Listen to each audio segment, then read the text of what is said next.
Hi everyone. ఈరోజు మనం చూడబోయే topic concept indexing. So concept indexing వచ్చేసరికి మనం ప్రీవియస్ క్లాస్లో చూసిన న్యాచురల్ లాంగ్వేజ్ ప్రాసెసింగ్ ఇండెక్సింగ్ అనేది మనం ప్రీవియస్ క్లాస్లో చూసాం. సో దాంట్లో మనం ఏంటంటే కొన్ని బేసిక్ టర్మ్స్ని అండ్ ఫ్రేజెస్ని ఎలా ఫామ్ చేయాలి, ఎలా ఇండెక్స్ కింద ఫామ్ చేసుకోవాలి అనేది చూడడం జరిగింది. సో ఇక్కడ కాన్సెప్ట్ ఇండెక్సింగ్ అనగానే ఏంటంటే మనం ఏవైతే కొన్ని లేబుల్స్ తీసుకుంటున్నామో, ఏవైతే సర్చింగ్ టర్మ్స్ తీసుకుంటున్నామో వాటి మధ్యలో ఉన్న వెయిట్స్ ఫార్మేషన్ని బట్టి మనం అక్కడ ప్రాసెసింగ్ అనేది చేయడం జరుగుతుంది. సో జనరల్గా ఇక్కడ కాన్సెప్ట్ ఇండెక్సింగ్ అనేది ఏం జరుగుతుంది అంటే అబ్స్ట్రాక్షన్ అనేది ఒక లెవెల్ ఫర్దర్గా తీసుకెళ్ళటానికి కాన్సెప్ట్ ఇండెక్సింగ్ చూస్తాం.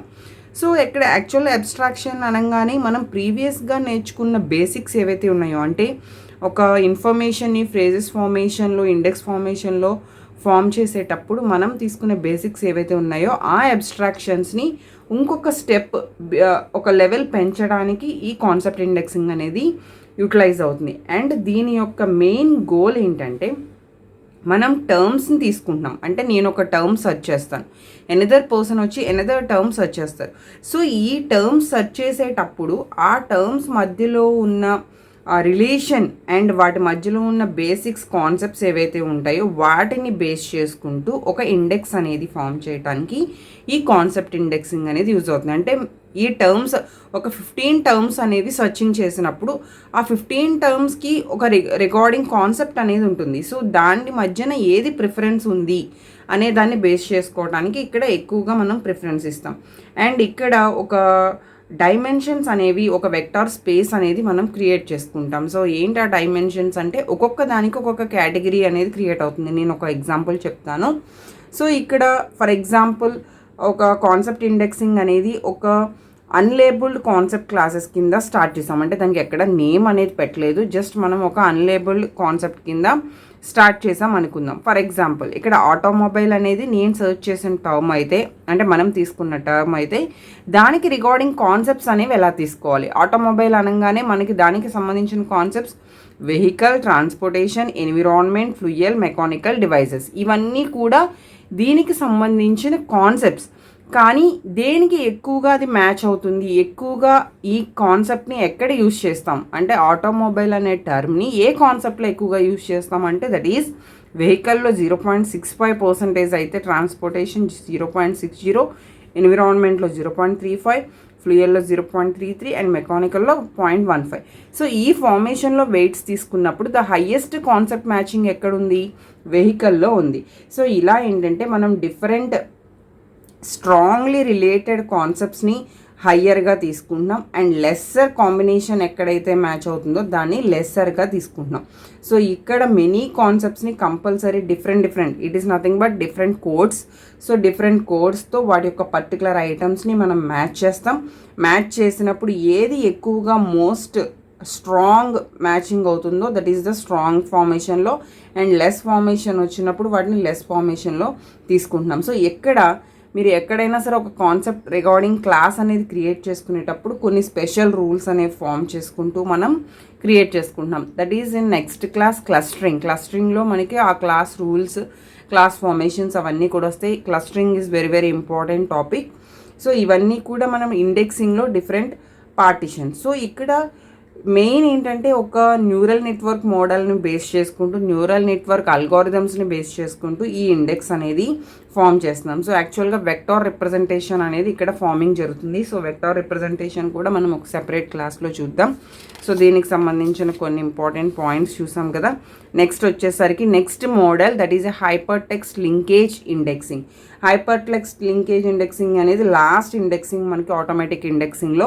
ఇక్కడ కూడా ఏంటంటే it's a new class of information, but ఇక్కడ కంపల్సరీ మనం ఇంటర్నెట్ ఫార్మేషన్ తీసుకోవాలి. మీకు ఇక్కడ ఈజీగా గుర్తుపెట్టుకోవడం హైపర్ టెక్స్ట్ అనగానే మనకి ఇంటర్నెట్, బికాజ్ HTMLలో మనం హైపర్ టెక్స్ట్ మార్కప్ లాంగ్వేజ్ ఎలా అయితే యూజ్ చేస్తామో ఇక్కడ హైపర్ టెక్స్ట్ లింకేజ్ అనేది యూజ్ చేస్తాం. సో దానికోసం ఇక్కడ ఇంటర్నెట్ అనేది యూజ్ చేస్తూనే మనం new class of information create చేసుకుంటున్నాం.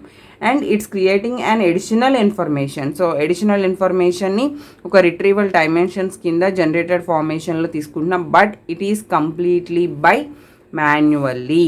ఇంటర్నెట్ కాంబినేషన్లో మనం మాన్యువల్గా క్రియేట్ చేసుకుంటున్నాం. ఇక్కడ క్రియేట్ చేసే ట్రెడిషనల్ డాక్యుమెంట్స్ అనేవి ఎలా ఉంటాయంటే 2 డైమెన్షన్స్లో ఉంటాయి. That is the first one text dimension and the second dimension reference dimension. Okay, so ఇక్కడ హైపర్ టెక్స్ట్ లింకేజెస్ అనేవి ఎలక్ట్రానిక్ ఐటమ్స్తో కానీ లేదు నెట్వర్కింగ్ మధ్యలో ఉన్న కంటెంట్స్తో కానీ మనం వ్యూ చేయడానికి యూజ్ అవుతూ ఉంటాయి. So that is the hyper text linkage. అయితే యాక్చువల్గా ఇక్కడ వచ్చే ఇష్యూ ఎలా ఉంటుంది అంటే ఎక్కడైనా మనకి రిలవెంట్ ఇన్ఫర్మేషన్ని లొకేట్ చేసేటప్పుడు సమ్ ఎడిషనల్ డైమెన్షన్స్ అనేవి అవసరం అవుతాయి. కానీ ఇక్కడ మనకు ఉన్న 2 dimensions text dimension and reference dimension. ఇవి కాకుండా ఎడిషనల్ డైమెన్షన్స్ ఎక్కడన్నా మనకి నీడ్ ఉన్నప్పుడు అక్కడ ప్రాబ్లం అనేది అక్కరవుతుంది. అండ్ మనం ఇక్కడ యూజ్ చేసే 3 different mechanisms, that is the first one manually generated indexes, automatically generated indexes and web crawlers. So ఇక్కడ first one manually generated indexes అనేవి ఏంటంటే జస్ట్ ఏవైతే sources of the home page కింద మనం ఇండెక్స్ ఫార్మేషన్ చేసుకుంటున్నామో, అంటే మీరు ఏదైనా ఒక వెబ్సైట్ ఓపెన్ చేసినప్పుడు దాని యొక్క హోమ్ పేజ్లోనే మనం ఇండెక్సెస్ ఫామ్ చేసుకుంటూ వెళ్తాం. అక్కడే కొన్ని లింక్స్ అనేవి క్రియేట్ చేయబడతాయి. సో ఇక్కడ ఏమవుతుంది అంటే the user నావిగేట్స్ through the hierarchy of అక్కడ హైపర్ లింక్స్ ఏవైతే హోమ్ పేజ్లో ప్రొవైడ్ చేస్తున్నాయో దాని నుంచి యూజర్ ఏమవుతాడంటే నావిగేట్ అవుతూ ఉంటాడు, సో మూవ్ అవుతూ ఉంటాడు. అవన్నీ కూడా మాన్యువల్లీ జనరేటెడ్ ఇండెక్సెస్.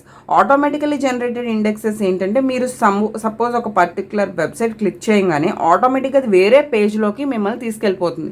మీరు ఎక్కడ ఇంకేమీ లింక్స్ క్లిక్ చేయక్కర్లేదు. సో పర్టికులర్ మీరంటూ ఒక ఐటమ్ అనేది సెలెక్ట్ చేసుకోవాల్సిన అవసరం కూడా లేదు. జస్ట్ మీరు ఆ వెబ్సైట్ ఓపెనింగ్తోనే మీరు వేరే పేజ్కి మూవ్ అయిపోతారు. సో అవన్నీ కూడా మనకి ఆటోమేటికల్లీ జనరేటెడ్ ఇండెక్సెస్ కింద ఉంటాయి అన్నమాట. సో ఇక్కడ నెక్స్ట్ వెబ్ క్రాలర్ అనేది ఏంటంటే ఒక వెబ్ స్పైడర్ లాంటిది. It is nothing but web spider అనొచ్చు, లేదు వెబ్ రోబోట్ అని చెప్పి అనొచ్చు. సో ఇది జనరల్గా ఒక ప్రోగ్రామ్ అని చెప్పచ్చు, లేదు అంటే ఆటోమేటికల్లీ స్క్రిప్టెడ్ బ్రౌజర్ అని చెప్పచ్చు. సో దీన్ని యూజ్ చేసి మనం డిఫరెంట్ యూజర్ డిఫైన్ ఇంట్రెస్టెడ్ ఏవైతే ఉన్నాయో వాటిని ఆటోమేటికల్గా డిఫరెంట్ సైట్స్తో మనం సర్చింగ్ ఇన్ఫర్మేషన్ని బేస్ చేసుకుంటూ ఇండెక్సెస్ అనేది ఫామ్ చేసుకోవటానికి ఇవి యూజ్ అవుతాయి. సో ఇవి చాలా హైలీ డిమాండెడ్గా యూజ్ చేస్తూ ఉంటాం. బట్ ఈ 2 కాన్సెప్ట్స్ ఆల్రెడీ మనం రెగ్యులర్గా చూసేవే. ఇవన్నీ కూడా మనకి ఏంటంటే హైపర్ టెక్స్ట్ లింకేజెస్ కింద యూజ్ అవుతాయి. సో ఇప్పటి వరకు మనం చూసిన కాన్సెప్ట్స్ ఒకసారి రివైజ్ చేసుకోండి. ఆటోమేటిక్ ఇండెక్సింగ్లో మనం డిఫరెంట్ టైప్స్ చూసాం. సో డిఫరెంట్ టైప్స్లో ద లాస్ట్ టైప్ కింద మనం ఈ 2 కాన్సెప్ట్స్ చూడడం జరిగింది.